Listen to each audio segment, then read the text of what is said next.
try to piece some information about this group the best I can. Sometimes the details get a little murky because you don't know who played on what. Sometimes on many of these hit records, got a Lost 45. This one made the top 40 though.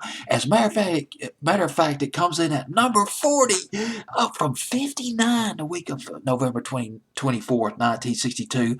This is some rock and roll right here. Got the hand clap, got that beat, got that blaring saxophone. It's the Routers with Let's Go Pony at number 40 the week of November 24th, 1962. Billboard's Hot 100. The Routers, they were formed in 1961 by Michael Gordon. Now, this is where things get a little confusing. There was an actual group called the Routers. There was a group called the Routers, but when it came to record some of their records, studio musicians were used. And not only that, Michael Gordon also formed another studio band. Well, he formed another band called the Marquettes. And it was him, but there were other session musicians from Los Angeles who were in the Marquettes, including the legendary drummer, Wrecking Crew drummer Hal Blaine in the Marquettes. And Michael Gordon had written their biggest hit, their biggest composition called Out of Limits back around 1961-62. Now, the Routers.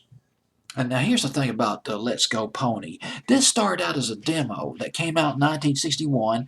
It was by a guy named Lanny Duncan. Lanny Duncan was in a group called the Starlighters when he came out with the original demo of Let's Go Pony. God, this was just a great rock and roll record. I mean, there's a lot of good pop records on the Hot 100 of 1962, but you gotta have that rock and roll. You gotta have something that's got get you thundering. Got the beat, makes you want to get up and just hit the accelerator on the car, just rush on down the highway at 100 miles per hour.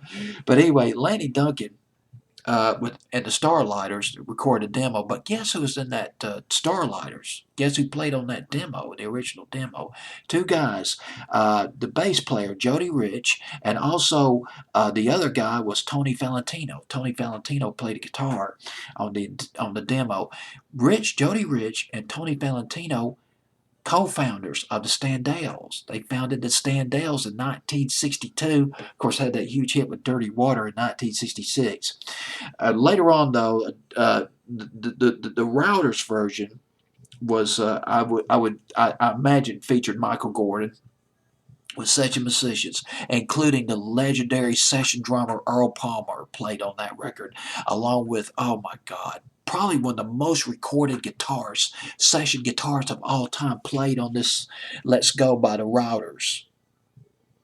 His name was Tommy Tedesco. Tedesco is Tedesco. He played on Bonanza, played on the theme song of Green Acres, and he played guitar. Hey Little Cobra by the Ripcords. He played on Deep Purple by April Stevens and Nino Tempo. And he also played on Be My Baby by the Ronettes, and he played on that. Oh my God. I guess it was him. If I got it right. I guess it was Tommy Tedesco who played that scintillating guitar on the Sandpipers' Guantanamera back in the summer of 1966. But he played on this record by the Routers. Let's Go Pony. Let's do it. Let's rock and roll. Number 40, Billboard's Hot 100, November 24th, 1962.